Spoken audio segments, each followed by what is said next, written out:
Hey guys, welcome back to my channel. In today's video, we're going to be doing a haul video, so without further ado, let's get into it. First up, I very impulsively bought Jovoy Paris Fire at Will. So I saw this on Jade Alice Bod's TikTok. She was talking about how this is her new favorite vanilla, and I got a sample of it, and I thought it smelled a lot like Kayali Vanilla 28. Now, I don't think that I would compare them so much. They're both vanillas, but Kayali has that darker brown sugar tinge to it that this just doesn't. I definitely see the similarities to Tahoda though, because that Tahoda DNA is more of this airy sugar crystals vanilla scent, and that is what I get from this. I will say I feel like Tahoda develops on my skin a lot differently. It gets warmer, sweeter. It just really transforms on my skin. I don't really have that experience with Fire at Will. It's not like a soft skin scent, but it just doesn't get more powerful the longer I wear it in my experience. If you guys watched my haul video where I was talking about La Danza del Libello, or however you say it, I was saying that I liked the fragrance, but I wasn't in love with it. I didn't really know why I bought it. I think I went through my whole sample of that one, and then I was just thinking, you know, I kind of miss it. I kind of liked it, so I want to add it to my collection, and that's kind of what I did with Fire at Will. I don't know if I regret it, because I do like it, but it's just, to me, I don't think it's anything special. I'm fine with just having Kayali Vanilla 28. I think if you want Tahoda, you should just get the Andromeda's Moon version. And my favorite vanilla I already found in Accident à la Vanille. I think I was just in love with the fantasy of this, in love with the idea of it, because a lot of people say it smells creamy and that it smells like this or that. So I don't know what to say about it. It's not a bad fragrance, but I've smelled better. I've already found my Holy Grail vanilla, so I don't know why I insist on doing this to myself. If you watched my last haul video, you know I'm obsessed with this frenshe scent. This is Cashmere Vanilla.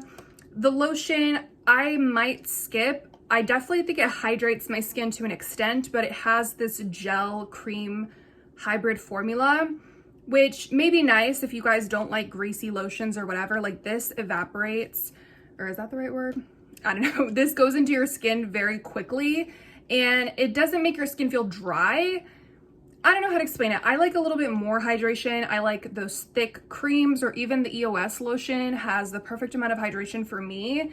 This just doesn't leave enough on the skin for me to repurchase. And the lotion and the body wash do smell slightly different to the other products in the line. This is a little bit more orangey, or it has a citrus note to it, and I feel the same way about the body wash. So I don't really love that, but I don't think it's a bad lotion either. The roll-on perfume oil. So this was extremely hard to get on my skin. The roller ball just doesn't work. I don't know if it's just too tight on the top, but it just won't go on your skin properly. So I just took the roller ball off and I just pour this on my skin, and that's what I do. I do like the texture of the oil a lot. This smells just like the body mist, and it goes on the skin really nicely. It's not too heavy of an oil to where you're gonna look like a greasy mess. It definitely goes into the skin while keeping you hydrated. I don't think it makes the scent last any longer, in my opinion, but I do like the added hydration. So I guess I would recommend it, but in my opinion, like, don't buy it unless you're gonna take apart the roller ball and if you're okay with pouring it onto your skin, because I think if you use it with the roller ball, you're just gonna get nothing out of it. The body mist, I think it's great. It doesn't last long. You guys, honestly, like, I have those 3 products and it still does not last long on me. It lasts longer on your clothes. You might get like max 4 hours on your clothes. On your skin, it's even worse. I think you could be going anosmic to it. That's what I think sometimes, because I don't know, like, I got my boyfriend a different one, the bergamot cedar, and he'll put it on, and then an hour later I'm like, I can't smell it. And he's like, well, I just put some on, like, I smell it. So I'll smell it on his clothes, but it's just like, these aren't projectors, so maybe they're lasting, but they're just very to the skin. And I mean, they're body mist, so it's not like there's a ton of perfume oil in here. I'm not surprised that that's the case. But yeah, a lot of people, they want to know about longevity, so you will have to reapply this. There's just no way around it. It sucks because this is such a stunning scent, but this is just so good, you guys. Check it out if you haven't already. Frenshe is available at Target only. I got a backup of Leisure in Paradise. Lucky Scent is now carrying it, so you know what I had to do. This is my favorite coconut pineapple scent. I love the added papaya. I just think that there's nothing I would change about it, and it's perfect. So I'm not going to open it up until I'm almost done with my first bottle, but yes, I had to get a backup of this baby. I have a bunch of things from Skylar, and you would think, oh, this is PR. No, this is not. So I have a little issue with Skylar. So basically the scent club thing, how it works is that I guess you can add things to your box, which is also your cart. So I guess there's no way to differentiate, oh, this is my shopping cart that I may not actually check out with, and oh, this is my box. So even if I was adding things to my box though, what if I changed my mind, like something like that? I feel like there should be some sort of formal checkout process, or complete, add this to my box, you know, I agree to this, that, you know, okay, so I didn't cancel my Scent Club subscription, so they went ahead and sent me the scent of the month, which is lilac whisp. That's fine, but I had things in my cart slash box, like 4 things, and they just went ahead and sent me all of them and charged me $80 for everything, which I did not appreciate that. So I immediately reached out. They very quickly refunded me and apologized and said that I could just keep the products or donate it or whatever. So I really liked how quickly it was resolved, but I just thought that it was weird that that even happened. So things that I had in my cart were Citrus Grove. So this has mandarin, magnolia, and pistachio. This is a nice citrus scent. I honestly don't have much to write home about. I do think it's nice. It doesn't offend me like some citruses. Like, it's not super sour or acidic, so I like that. I wouldn't say I get the pistachio at all. So it's a nice, cute citrus floral. Okay, back to Lilac Wisp. I really just don't recommend this one. It's very hard to smell. To me, it's like a very skin scent, soft scent. And since it has incense, I guess maybe they wanted to tone it down so that way it was still wearable and calming without being very strong. I just don't recommend this one. Then we have Vanilla Sky. I just can't like this one. I've tried so many times.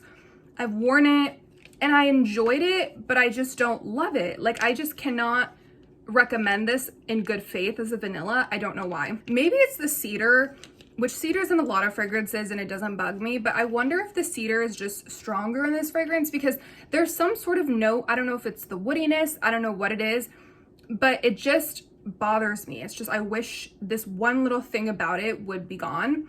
It does smell like a cappuccino. It does smell like a milky latte of sorts. I see why people like it. I've worn it and I've enjoyed it, but it just doesn't itch that scratch for me. I don't know.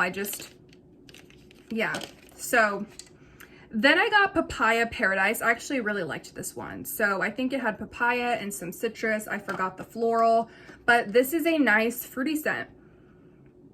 Very cute. It reminds me of something Bath & Body Works would put out. It kind of reminds me of Bali Mango from Bath & Body Works, but maybe papaya instead. I really, really like papaya as a note. I wish I would see it in more fragrances, so I think that this is a good one. And then I heard somebody on TikTok saying that Skylar needs to bring back Frosted Cherry. It was so good. They were just raving about it. And I decided to buy this off of someone on Mercari. And honestly, I hate it, you guys. It does smell like cherry. This smells very sophisticated. Honestly, I think a lot of the girlies would like this because it just smells sophisticated. It reminds me, like, I don't know if it's probably patchouli, isn't it? Yeah. This is just a really nice cherry. It's not medicinal. It's not super bright or juicy. It's this sophisticated cherry with a lot of patchouli. And again, it does smell nice, high-end, good quality, but I don't like it for me. Lastly, I picked up Sabrina Carpenter's Sweet Tooth. I just didn't think anything of this release, honestly, and it wasn't until the Facebook group started having some rumblings about it and saying that it was available at Walmart and just saying that it was such a nice, cozy scent. It was sweet. It was just cute. Like, everybody was just kind of hyping it up. So my impatient self ordered it online, and I was ordering it to my parents' house. I was visiting my boyfriend, and I went on Walmart and I was seeing if it was in stock at any stores near me, and it was. And I made my boyfriend drive to this specific Walmart. It was like totally out of the way, whatever, but they had it. They had like a ton of them. And so I bought it knowing that this was gonna be shipped to my house. And I was just thinking, I really hope I like it, because otherwise I'm in a pickle. I love it, you guys. I really do. It's nothing show-stopping, like, oh my God, you guys, you have to pick this up. But I really recommend you pick it up. And now I'm glad I have a backup, because I should have gotten the big size. This is just everything people said. It's cozy. It's more of this softer scent, so it's not super in your face. A lot of people are comparing it to Cloud, which I see where they're going with that. I will say, if you hate Cloud, still give this a chance. This also has coconut, but it's like a coconut milk, and I wouldn't say that this is screaming coconut to me. Maybe there's a little bit of coconut, but there's candied ginger in here, which I feel like adds this really nice spice. It's not overwhelming. It's just like the ginger in Killian Princess, basically. It's like, it adds dimension to the fragrance, but it's not a spicy ginger. What else is in here? There's some chocolate. I don't know if it's white chocolate or regular chocolate, but yes, you do kind of get this soft, powdery chocolate, but it's very, very soft, you guys. So I like chocolate fragrances, but at the same time, I don't want to smell like a Hershey's chocolate bar necessarily. That's why I ended up giving away my chocolate greedy, although it smelled amazing. I just don't want too much chocolate in my fragrances. And so don't worry if you're concerned about that. I know it literally looks like a chocolate bar, but it's very soft. So the way some people describe it is like hot cocoa mix, or like a little bit of cacao powder, but not bitter cacao powder. It's still very sweet. That's why I think hot cocoa mix is maybe a better description. So yeah, maybe like a hot cocoa with coconut milk, a little bit of ginger, and there's just, yeah, there's definitely some vanilla. There's some sweetness to this. I just really, really like this. So yes, I see the similarities to Cloud. I see the similarities to Princess, but this has no tea. It's not a matcha fragrance. It's not a tea fragrance, but yeah, in terms of the type of fragrance that this is, I could see that. People are comparing it more to Cloud Intense, which I don't agree with, because I feel like Cloud Intense, Cloud 2.0, has ambroxan and much more of a harsher synthetic musk ambroxan thing going on, which this does not have whatsoever. It reminds me more of Cloud, which is just, it kind of just smells like cotton candy, or, which this doesn't smell like cotton candy, but just in the sense of the airy, light sweetness. It's creamy. It's just easy to wear. Longevity is not good on this one, I must say. It's not good. Maybe 4 hours max. I'm constantly reapplying this. So that is it for my haul video. I really hope you guys enjoyed, and I will talk to you guys in my next one. See you then. Bye.